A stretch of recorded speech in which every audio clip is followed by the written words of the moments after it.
A Korean child started a helicopter that 15 Russian pilots couldn't fix. Commander Richard Cooper slammed his fist on the table for the 10th time that morning. The rescue helicopter had been grounded for 3 days, and none of the 15 Russian pilots in the delegation could figure out the problem. "It's impossible," he shouted in Russian to his men. "This American equipment should work." The tension at Fort Bragg Military Training Center had reached its limit. The Russian delegation was in the United States for a rescue techniques exchange, but what was supposed to be cooperation was turning into a diplomatic disaster. The American AH-80 Thunderhawk helicopter, provided for training, simply wouldn't start. Across the hangar, little Emily Chen watched everything quietly. At 7 years old, she was a constant presence at the military base where her father, Lieutenant Colonel Michael Chen, worked as an instructor. The girl had straight black hair and almond-shaped eyes that reflected her Korean heritage through her mother, but she had been born and raised in Fort Bragg. Michael tried to mediate between the frustrated Russians and the offended American technicians. As the son of Korean immigrants and a career military man, he understood cultural complexities well, but the situation was spiraling out of control. "Colonel Chen," Commander Cooper said sharply, "your technicians clearly don't know how to maintain the equipment." "With all due respect, Commander," Michael replied calmly, "this helicopter flew perfectly until yesterday. The problem started after your team ran the last tests." The words heightened the tension. The Russians felt accused of sabotage while the Americans defended their equipment. Emily watched her father trying to maintain diplomacy, but saw the worry in his eyes. She knew this exchange was very important for his career. The little girl slowly approached the helicopter. Her small feet made little noise on the concrete floor of the hangar. She had grown up around aircraft and had always been curious about how they worked. Her maternal grandfather, who had lived in Korea during the war, used to tell stories about helicopters and had taught her a few basic things. "Emily, get away from there," Michael called when he saw his daughter near the aircraft, but she had already noticed something the adults hadn't. On the control panel, a small switch was in a different position than usual. It was almost imperceptible, but Emily remembered how her grandfather always told her to pay attention to the smallest details. Without thinking twice, she climbed into the pilot's seat.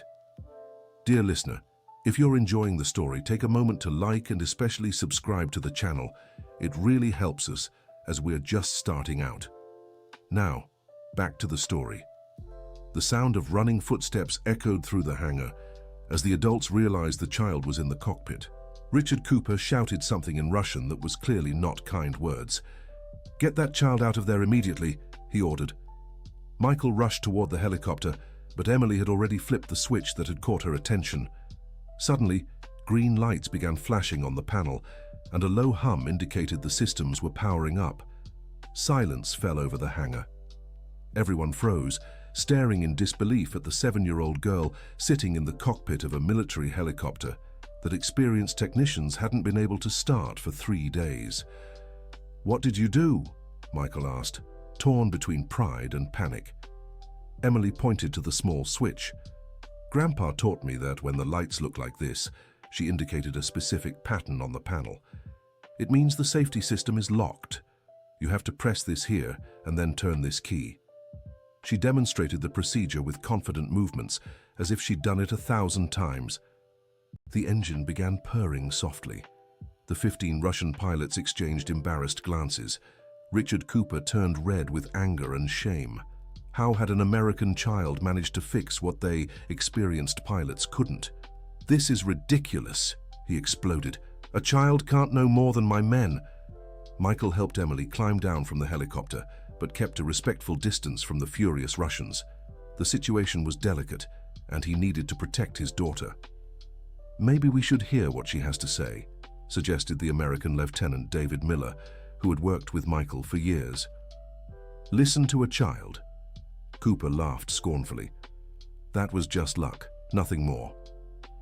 Emily, who understood some Russian thanks to lessons from her grandfather, felt offended.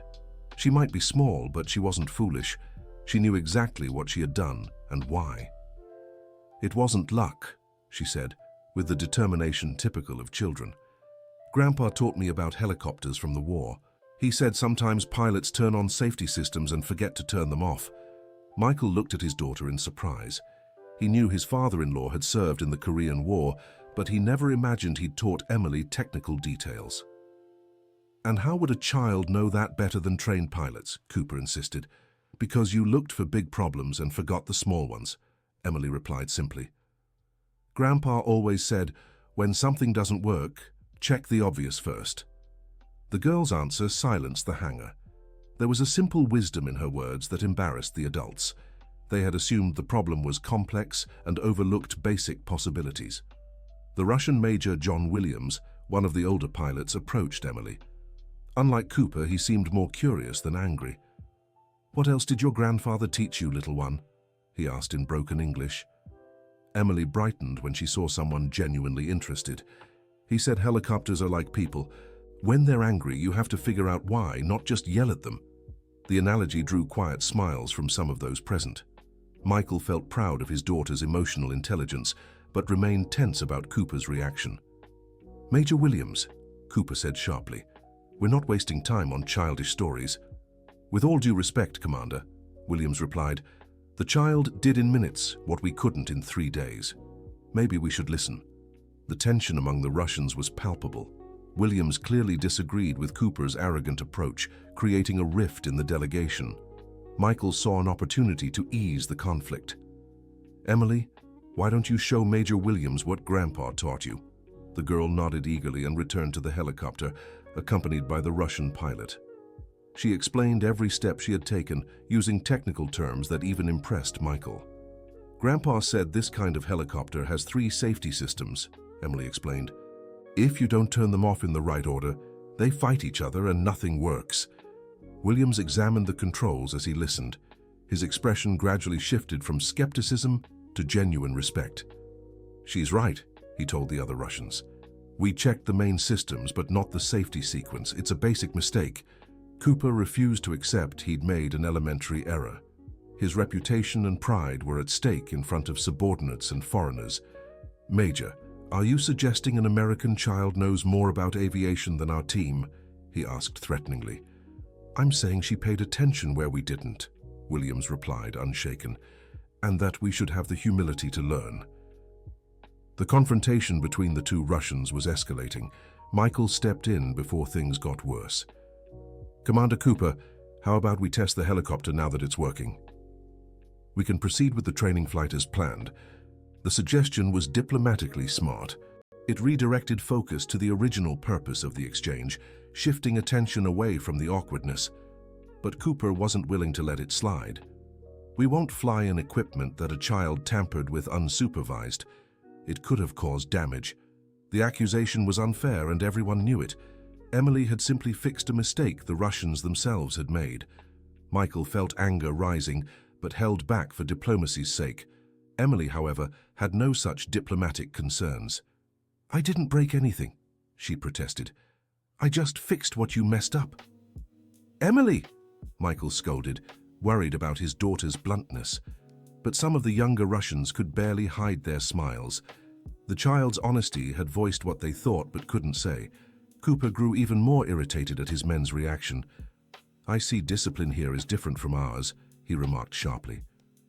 "So is the upbringing," Lieutenant Miller muttered under his breath, just loud enough to be heard. The American jab was the last straw. Cooper turned to Michael with a furious expression. "Colonel Chen, I demand you keep your daughter away from our equipment, and that your men behave more professionally." Michael took a deep breath. The situation was spiraling out of control. The exchange meant to strengthen military ties was turning into a diplomatic incident.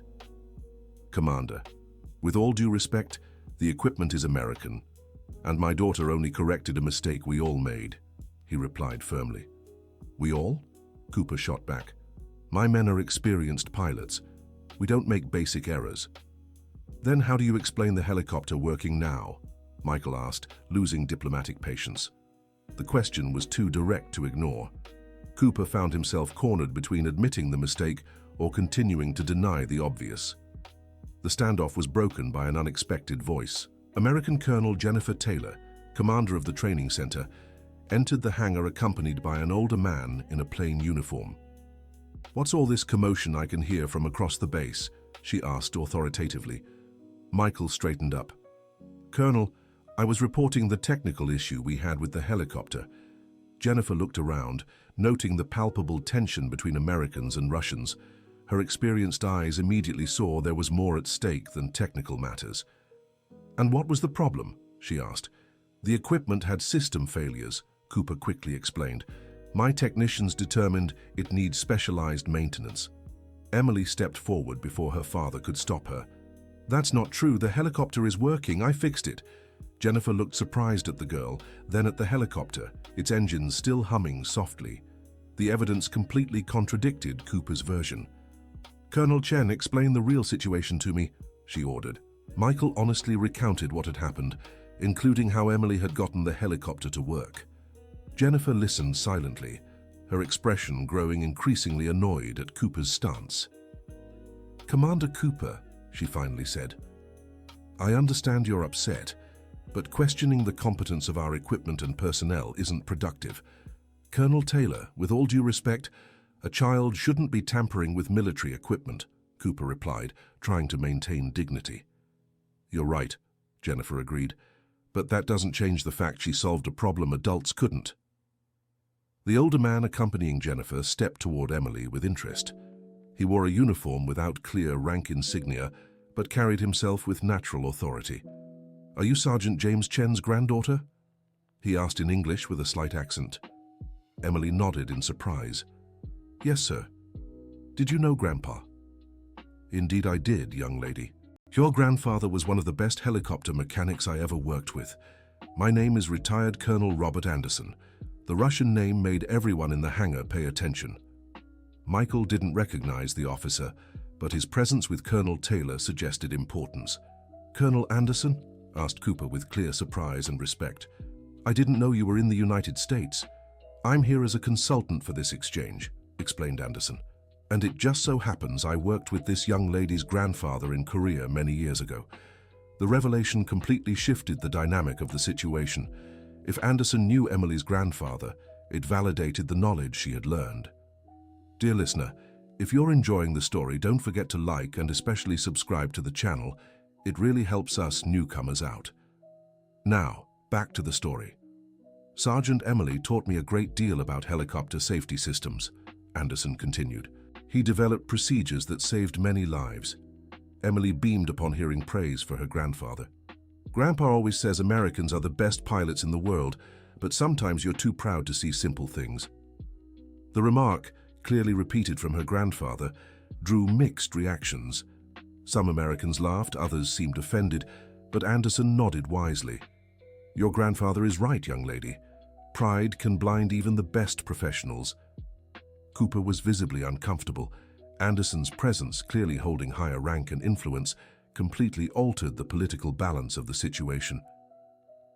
Colonel Anderson, he said cautiously, of course we respect Sergeant Emily's experience, but safety protocols exist to prevent accidents, not to hide incompetence, Anderson interrupted firmly.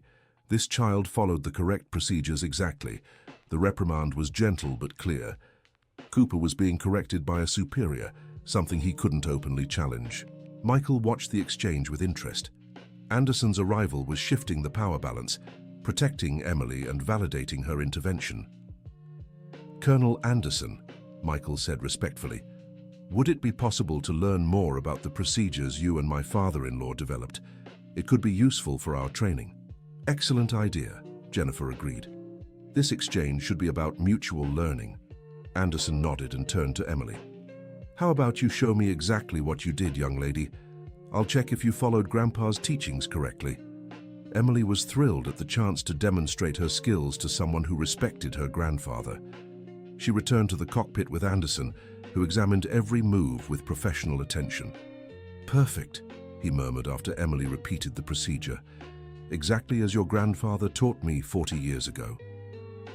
Anderson's validation silenced any remaining doubts about Emily's competence. The younger American pilots moved closer, genuinely eager to learn.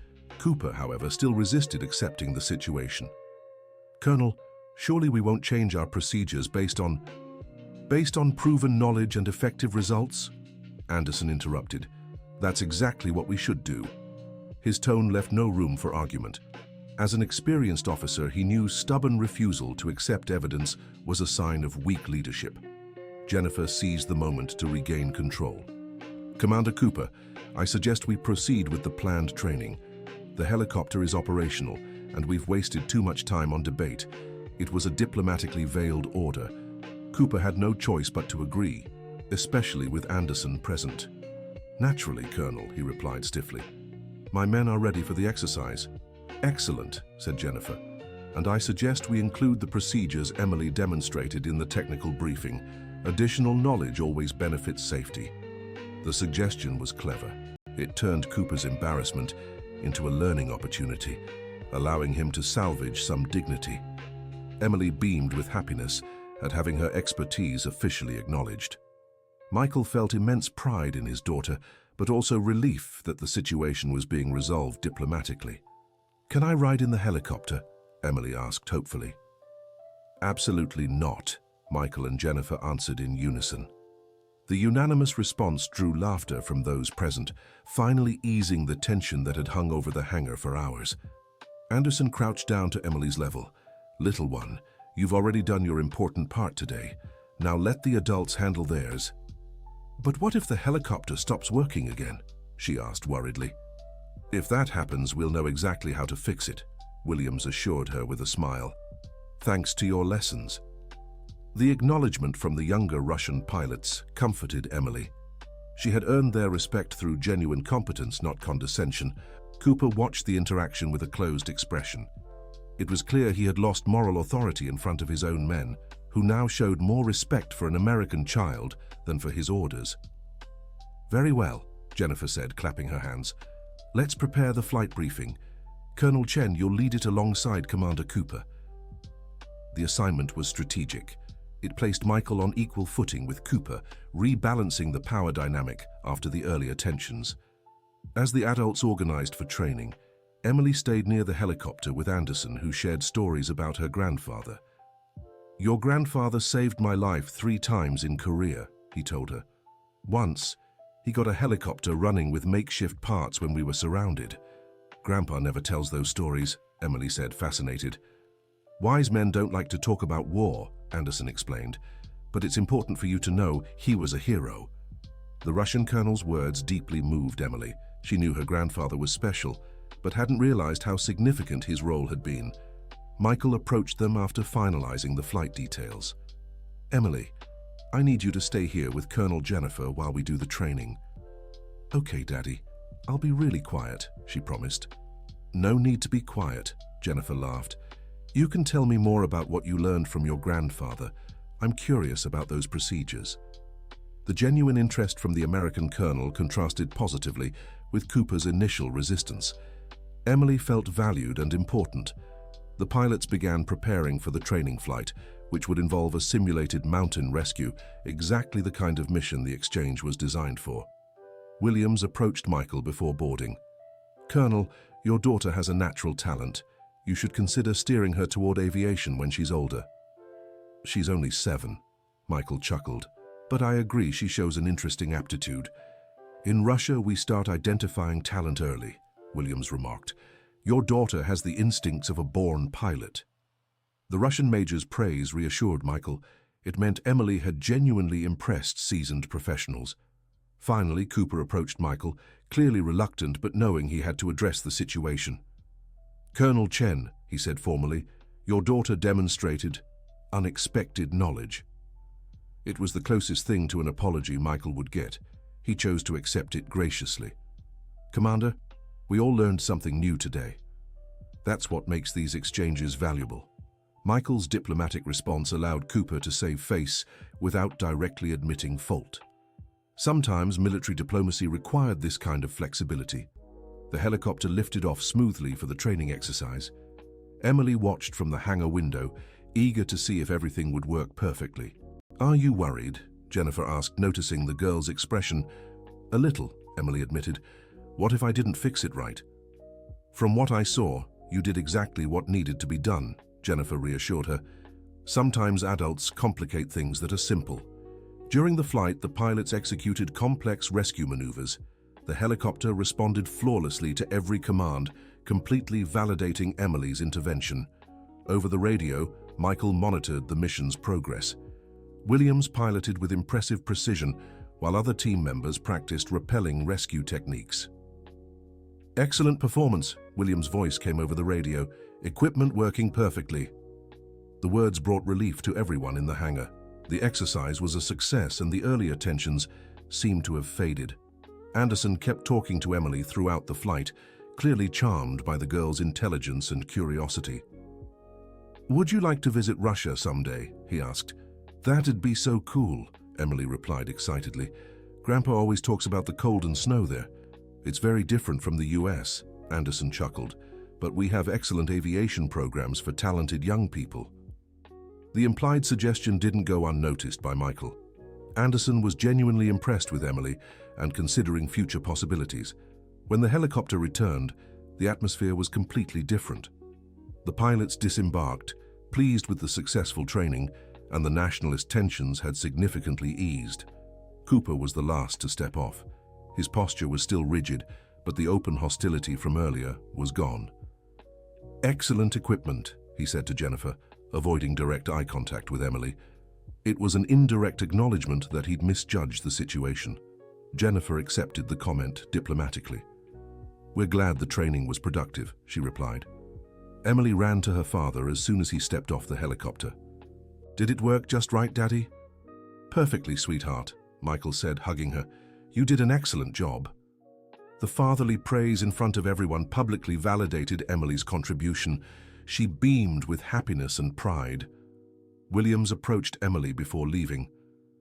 "Little engineer, it was a pleasure meeting you. I hope you keep studying aviation." "I will," Emily promised. "I'll ask Grandpa to teach me more." "Your grandfather is a good teacher," Williams agreed. "Learn everything he can teach you." The warm interaction between the Russian pilot and Emily showed how prejudices could be overcome through mutual respect and demonstrated competence. Anderson was the last to say goodbye to Emily. "Little one, you have a bright future ahead. Never stop asking questions or trying to understand how things work." "I promise, Colonel," Emily said solemnly, "and give my regards to your grandfather.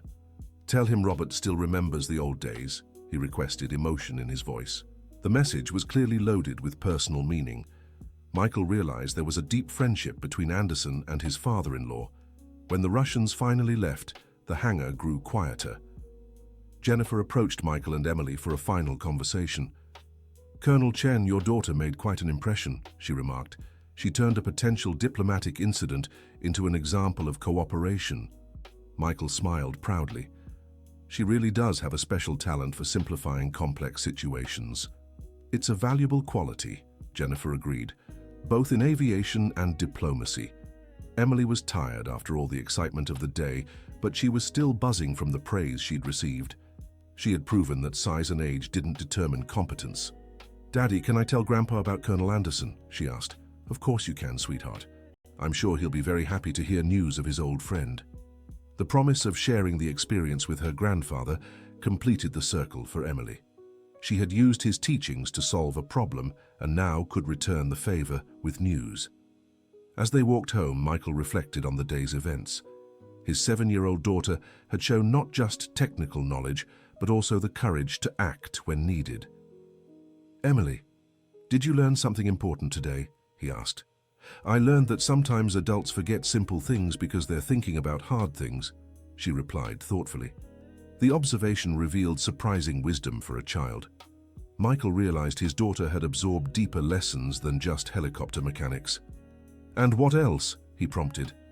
"That people can get mad when they feel embarrassed, but they become nicer if you're patient with them," Emily said. Her emotional insight into Cooper's behavior impressed Michael. She had understood the human dynamics behind the technical conflict.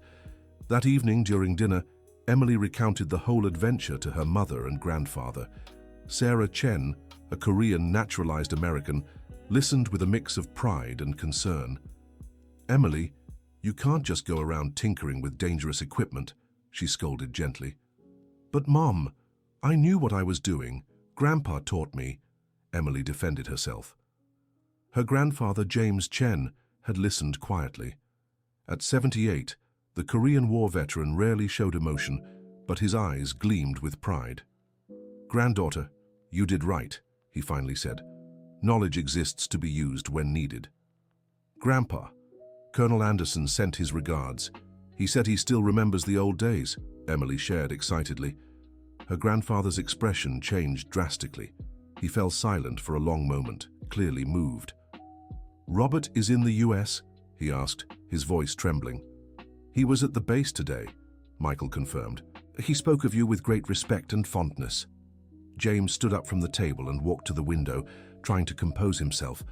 Too many memories were flooding back at once. "Dad, are you okay?" Sarah asked worriedly. "Robert saved me more than once during the war," he said without turning. "I thought I'd never see him again." The family history was turning out to be more complex than Michael had imagined. There were deep ties between his father-in-law and the Russian officer that went beyond mere military cooperation. "Grandpa, do you want me to give him a message?" Emily offered innocently. James turned with a sad smile. "Thank you, granddaughter. But some reunions are better left for fate to decide." His philosophical answer puzzled Emily, but she respected his wisdom. She had learned that not all questions needed immediate answers. Dear listener, if you're enjoying the story, take a moment to like and especially subscribe to the channel.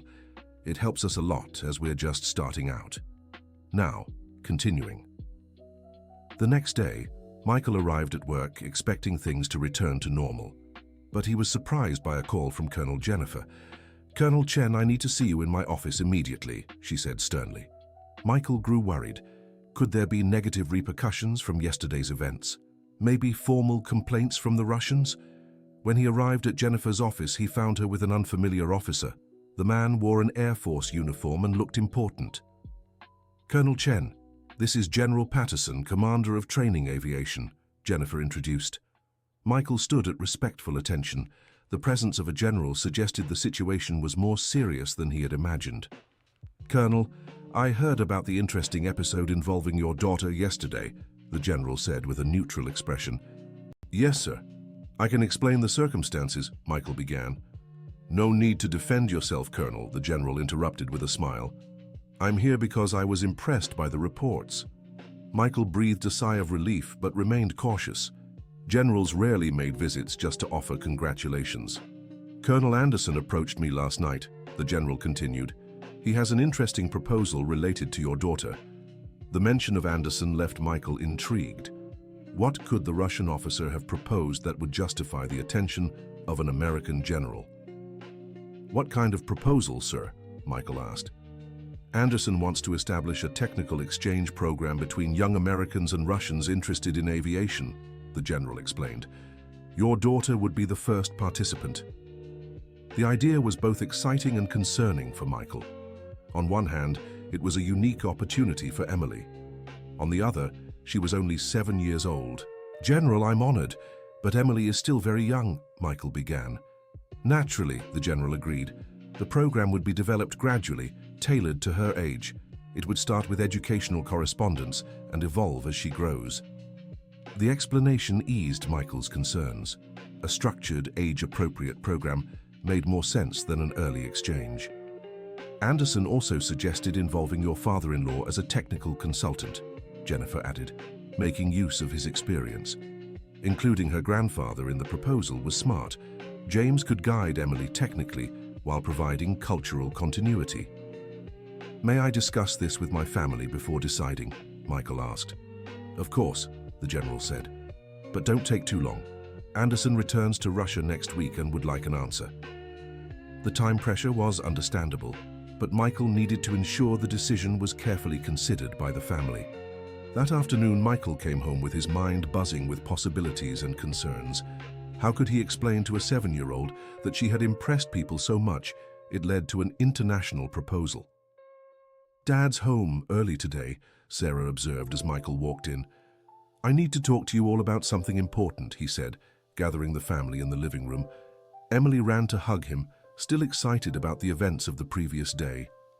"Daddy, today I learned more about helicopters with Grandpa." "That's great, sweetheart. That's actually what I need to talk about," Michael said, sitting down. He carefully explained Anderson's proposal, adjusting his words so Emily could understand the significance of the opportunity without feeling pressured. "Does that mean I'll be friends with Russian kids?" Emily asked excitedly. "It would be something like that," Michael confirmed. "But first, we need to decide if it's a good idea." James had listened quietly, his expression revealing inner conflict. The prospect of reconnecting with Anderson through his granddaughter was both tempting and unsettling. "What do you think, Dad?" Sarah asked, noticing her father-in-law's hesitation. "Robert is an honorable man," James finally said. "If he's proposing this, it's because he genuinely believes in Emily's potential." "But she's still so little," Sarah worried. "I don't want her to grow up too fast." The maternal concern was understandable. Sarah had left Korea young and knew the challenges of growing up between different cultures. "Mommy, I won't grow up faster," Emily laughed. "I'll just learn new things." The simplicity of a child's perspective contrasted with the complexities the adults saw. For Emily, it was just another educational adventure. "And what about you, sweetheart? Do you want to join this program?" asked Michael. "Yes, I do," Emily replied without hesitation, "but only if Grandpa helps me." The girl's condition showed surprising maturity. She instinctively understood she needed family guidance. James was moved by his granddaughter's trust. "Granddaughter, if your parents agree, I'll help you with great pride." The grandfather's approval was decisive for Sarah. She trusted her father's judgment on matters related to aviation and the Russians. "So, is it settled?" Michael asked, looking at each family member. Everyone nodded, each for different but converging reasons. Emily out of curiosity and adventure, Sarah out of trust in her father-in-law, James out of nostalgia and pride, and Michael recognizing the unique opportunity. "I'll call General Patterson and accept the proposal," Michael decided. The next morning, Michael communicated the decision to his superiors. The response was met with enthusiasm, as it marked a milestone in military cooperation between the United States and Russia. Anderson was personally informed and expressed genuine satisfaction with the acceptance. He had already begun structuring the educational program in Russia. "Colonel Chen," Anderson said during a phone call, "I'd like to meet your father-in-law in person before we leave.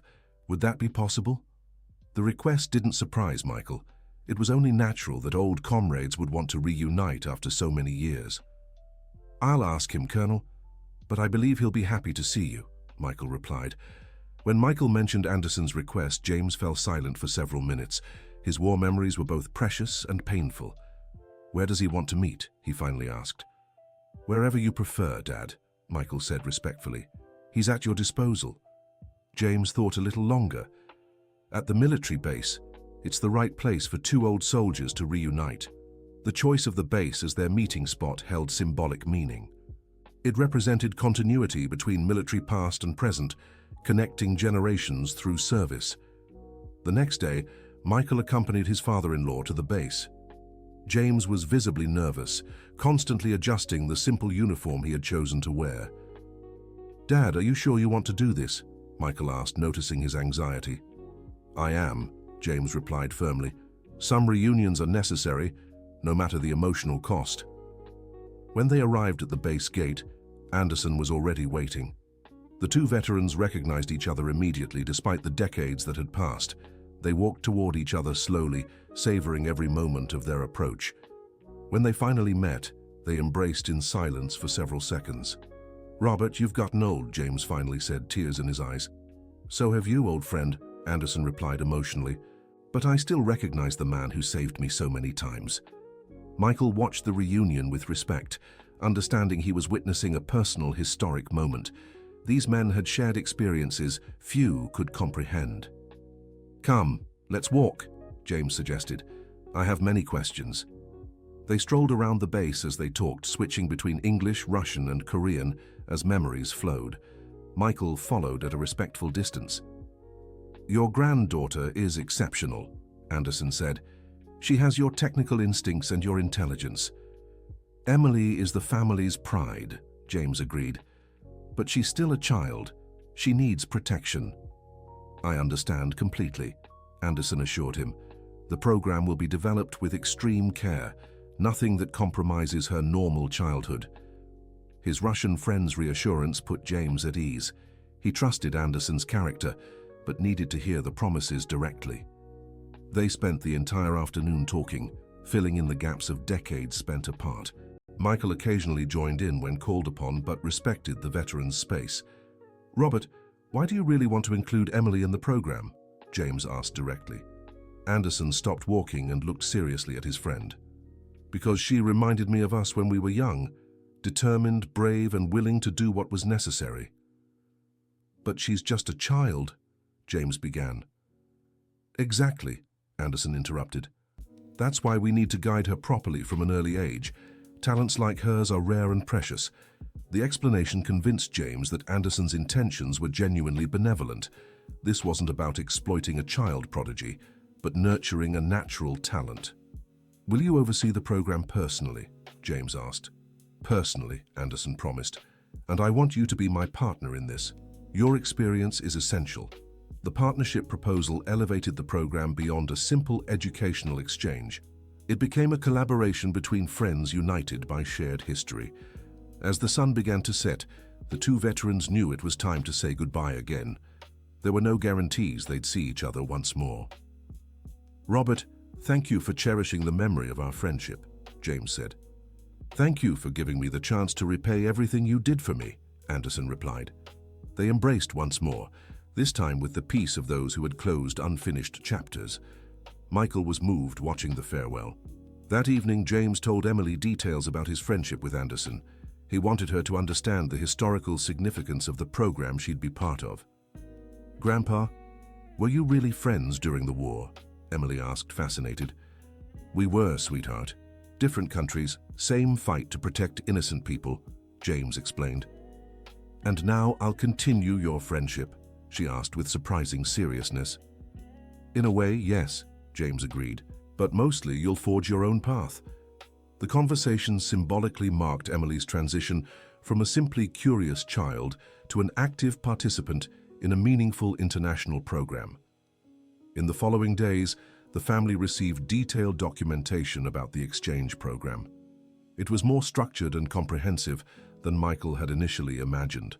The program would begin with letters between Emily and Russian children, her age interested in aviation. It would gradually progress to educational video conferences and eventually supervised cultural visits. "It seems very well organized," Sarah remarked as she reviewed the documents. "Cooper kept his promise to create something age-appropriate," Michael agreed. Emily was excited about the prospect of making new international friends. For her, it was an unprecedented adventure that would greatly broaden her horizons. "When can I start writing letters?" she asked impatiently. "Soon, sweetheart," Michael promised. "First, we need to finalize some bureaucratic details." Military bureaucracy moved slowly, but everyone understood it was necessary for international programs. Security and protocols couldn't be overlooked. A week later, Emily received her first letter from a Russian child named Samantha Cooper.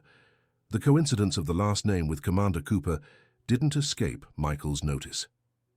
"Daddy, do you think Samantha is that brave commander's daughter?" Emily asked. "It's possible," Michael replied diplomatically, "but that doesn't matter. What matters is making a new friend." Michael's wisdom in not tainting a child's friendship with adult prejudices showed parental maturity. Emily deserved the chance to form her own opinions. Samantha's letter was warm and curious, full of questions about the United States and aviation. Emily dictated her response for Michael to write, since she was still learning to write fluently. "Hi, Samantha. My name is Emily and I live in the United States. It's very hot here, and we have lots of trees. My grandpa teaches me about helicopters, and I fixed one even the pilots couldn't. Do you like flying? Love, Emily." The simplicity of the child's letter contrasted with the diplomatic complexity that had made it possible. For the children, it was just the beginning of an international friendship. 2 weeks later, Samantha's reply arrived with photos of Russia covered in snow. Emily was amazed by the images of a world completely different from her own. "Emily, it's so cool that you fix helicopters. My daddy says you're really smart. It's snowing here and very cold. I'd love to visit the United States someday. your friend, Samantha." The mention of her father confirmed that Samantha was indeed the daughter of Commander Cooper, but her words were friendly, suggesting the political tensions hadn't affected the child. Michael decided not to mention the connection to Emily yet. It was better to let the friendship grow naturally before introducing family complexities. Over the following months, the correspondence between Emily and Samantha grew.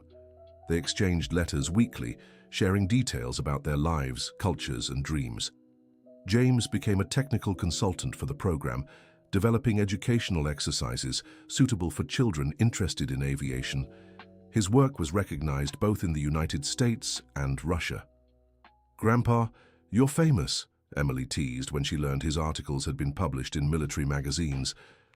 "Not famous, granddaughter, just useful," James corrected modestly. "Experience should serve the next generations." Her grandfather's philosophy about sharing knowledge deeply influenced Emily. She was learning that individual talent had value when used to help others. The program grew beyond initial expectations.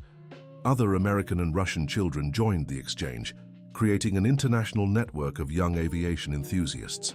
Emily became an informal mentor to younger kids entering the program.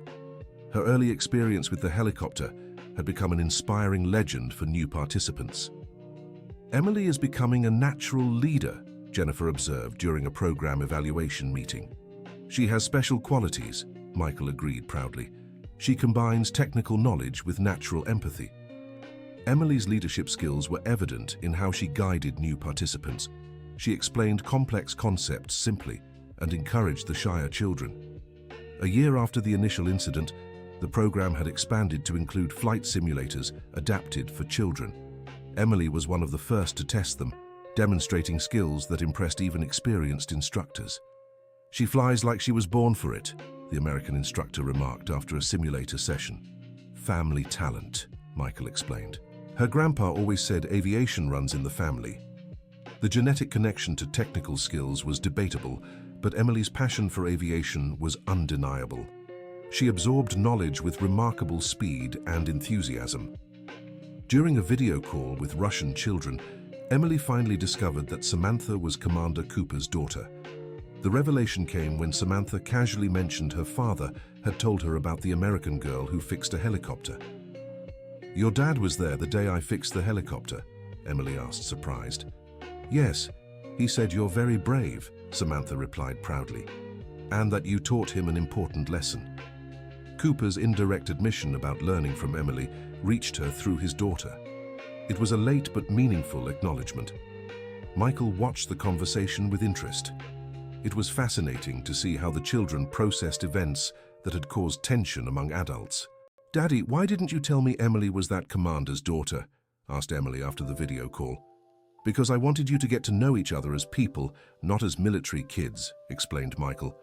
"That was smart," Emily approved. "Emily is my friend, no matter who her daddy is." The child's wisdom in separating personal relationships from professional matters impressed Michael. Emily was developing a natural diplomacy. 2 years after the program began, the time came for Emily to make her first visit to Russia. At 9 years old, she was more mature and prepared for the meaningful cultural experience. The trip was carefully planned, with James accompanying her as a technical consultant and Michael as the official guardian. Sarah chose to stay in the United States, still worried about her daughter traveling so far. "Mom, it's only 2 weeks," Emily reassured her, "and I'll have Daddy and Grandpa with me." "I know, sweetheart. It's just that you're still my baby," Sarah said emotionally. The temporary separation was hard for mother and daughter, but both knew it was an important step in Emily's growth. In Russia, Emily was welcomed like a little celebrity. Her story had spread among Russian military communities, creating anticipation for her visit. Anderson personally greeted them at the airport, beaming to reunite with the family he considered an extension of his own. The reunion with James was especially touching. "Robert, you haven't changed a bit," James teased, hugging his friend. "And you're still a terrible liar," Anderson laughed. "But it's so good to be together again." Emily watched the interaction between her grandfather and Anderson with fascination. It was the first time she'd seen her grandfather so relaxed and happy. Samantha waited eagerly at the military training center where Emily would give demonstrations. The two friends finally met in person after 2 years of correspondence. "Emily, you're exactly how I imagined," Samantha exclaimed, hugging her American friend. "You too," Emily replied excitedly. "And you're so much taller than me." The height difference between the girls drew laughter from the adults present. Physical details hadn't mattered during their pen-pal friendship. During the visit, Emily demonstrated her skills on Russian simulators, which were more advanced than those available in the United States. Her performance impressed technicians and instructors. "She has the potential to be an exceptional pilot," a Russian instructor told Michael. "It's still too early to think about that," Michael replied cautiously. "For now, we just want her to have positive educational experiences." Michael's approach of not pressuring Emily toward a specific career was wise. It allowed her to explore her interests without the weight of premature expectations. Cooper appeared unexpectedly during one of Emily's demonstrations. He watched silently for several minutes before approaching. "Young Emily," he said formally, "do you remember me?" "Of course. You're Samantha's dad," Emily replied naturally. "Samantha said you told her I'm brave." "I did," Cooper confirmed, clearly still uncomfortable but making an effort. "And I want to apologize for doubting you." The formal apology from a military commander to a 9-year-old was a significant moment. It represented Cooper's personal and professional growth. "It's okay," Emily said generously. "Everyone gets confused sometimes." Her gracious response completed the reconciliation. Cooper smiled genuinely for the first time in all his interactions with the Chen family. During her stay in Russia, Emily learned about Russian military history, advanced aviation techniques, and local culture. Most importantly, she strengthened friendships that would last a lifetime. James spent precious time with Anderson, revisiting memories and sharing accumulated wisdom. The two veterans knew this might be their last chance for extended companionship. "Robert, thank you for giving new meaning to our old friendship," James said on their final evening. "Thank you for letting me be part of your family's life," Anderson replied emotionally. The return to the United States was bittersweet. Emily was sad to leave her new friends, but eager to share her experiences with her mother. Sarah cried when she reunited with her daughter at the airport. 2 weeks had felt like an eternity to the worried mother. "Mom, I brought gifts," Emily exclaimed, distributing souvenirs to the whole family. Emily's stories about Russia filled their home for weeks. She had visibly grown during the trip, both in knowledge and maturity. The exchange program continued to grow and evolve. Emily became an informal ambassador, inspiring other children to participate in similar cultural experiences. 3 years later, at age 12, Emily received an invitation to join an advanced aviation program for teenagers. It was official recognition of her exceptional skills. "Dad, can I accept?" she asked, after Michael explained the details. "It's your choice, sweetheart," he replied, "but remember, it will be a serious commitment." Emily thought carefully before deciding. At 12, she better understood the implications of her choices for the future. "I want to accept," she finally decided, "but I want Grandpa to keep guiding me." Her insistence on keeping James as her mentor showed family loyalty and recognition of wise guidance. James, now 82, was honored by his granddaughter's trust. Despite his age, his mind remained sharp and his experience invaluable. "Granddaughter, as long as I can help, I'll always be here," he promised. The advanced program took Emily to a new level of technical knowledge. She began understanding more complex principles of aeronautical engineering and flight dynamics. Her letters to Samantha now included sophisticated technical discussions that even impressed adults who read them. "Samantha, today I learned about lift and how wings generate force to keep planes in the air. It's amazing how simple physical principles allow heavy machines to fly."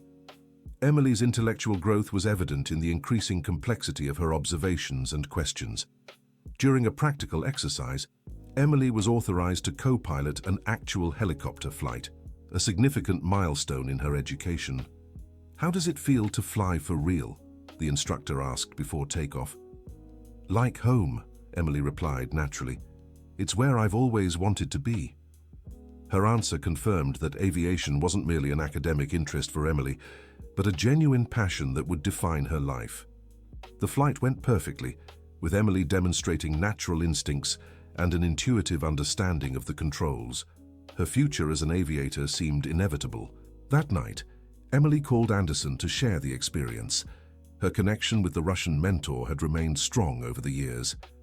"Colonel, it was exactly as you said it would be," she told him excitedly. "Flying is total freedom." "I'm glad you've discovered your true passion," Anderson replied proudly. "Your grandfather would be proud." The mention of her grandfather in the past tense confused Emily for a moment, until she realized Anderson was referring to the pride James would feel, not any change in his condition. By age 15, Emily was already competing in national youth aviation competitions. Her skills had evolved from that initial helicopter experience to genuine, nationally recognized expertise. During one particularly important competition, she faced a technical malfunction, similar to one she had solved years earlier at the military base. With the calm and confidence gained through years of training, she quickly identified and fixed the problem, securing victory in her category. "Emily Chen wins again," announced the commentator. "This young pilot continues to impress with her unique combination of technical skill and natural instinct." The public recognition was gratifying, but Emily remained humble. She constantly remembered her grandfather's teachings about using her talents to serve others. After the competition, reporters wanted to interview the young prodigy. Emily agreed but insisted her grandfather join the interview. "This victory isn't just mine," she explained. "It's the result of years of my grandfather's wise guidance and my family's support." Emily's generosity in sharing the credit impressed the journalists and audience. Her emotional maturity had grown alongside her technical abilities. James, now 85, and occasionally using a wheelchair, beamed with pride during the interview. Seeing his granddaughter reach such heights fulfilled dreams he never knew he had. "My granddaughter has always been special," he told the cameras, "but her greatest quality isn't her technical talent, it's her generous heart." Her grandfather's words deeply moved everyone watching. It was a powerful testament to the true values that transcend individual achievement. That evening, the family celebrated quietly at home. For them, the victory was secondary to the joy of being together and watching Emily grow into an exceptional young woman. "Emily, we're proud of you not just for what you've achieved, but for the person you've become," Michael said emotionally. "Thank you, Dad. But remember, I'm only successful because I have an amazing family supporting me," Emily replied with her typical humility. Their conversation was interrupted by a phone call from Anderson, who had watched the live stream of the competition from Russia. "Emily, magnificent performance," he exclaimed enthusiastically. "You exceeded all expectations again." "Thank you, Colonel," Emily replied in Russian, a language she had been learning for years through an exchange program. The ability to communicate in multiple languages was just another dimension of her expanding capabilities. She had truly become a global citizen while staying grounded in family values. As Emily approached her 16th birthday, discussions about her future grew more serious. Universities worldwide had begun sending recruitment materials. "There are so many options," Sarah observed while reviewing scholarship offers. "How will we decide?" "Let Emily choose," Michael decided. "She's consistently shown excellent judgment." Emily appreciated being trusted with such an important decision. At 16, she felt ready to take greater responsibility for her future path. But before making any commitments, she wanted advice from the person whose opinion mattered most. "Grandpa, what do you think I should do?" she asked during one of their regular afternoon conversations. James, now 86 and increasingly frail, took her question seriously. His perspective as a veteran who had witnessed generations of change was invaluable. "Granddaughter, remember that education never ends," he said thoughtfully. "Choose a path that will let you keep learning and growing." "But which university specifically?" Emily pressed. "It doesn't matter where you study," James replied. "What matters is what you do with the knowledge you gain. Use it to help people, as you always have." The advice was classic James, practical, philosophical, and focused on service rather than personal achievement. The end. What an emotional story. Now tell us what you thought of this narrative about how small acts of courage can transform complex situations. Do you believe Emily made the right choices throughout her journey? Share your thoughts in the comments. We'd love to know if you were as moved as we were. Don't forget to hit the like button and subscribe to the channel for more inspiring stories like this one.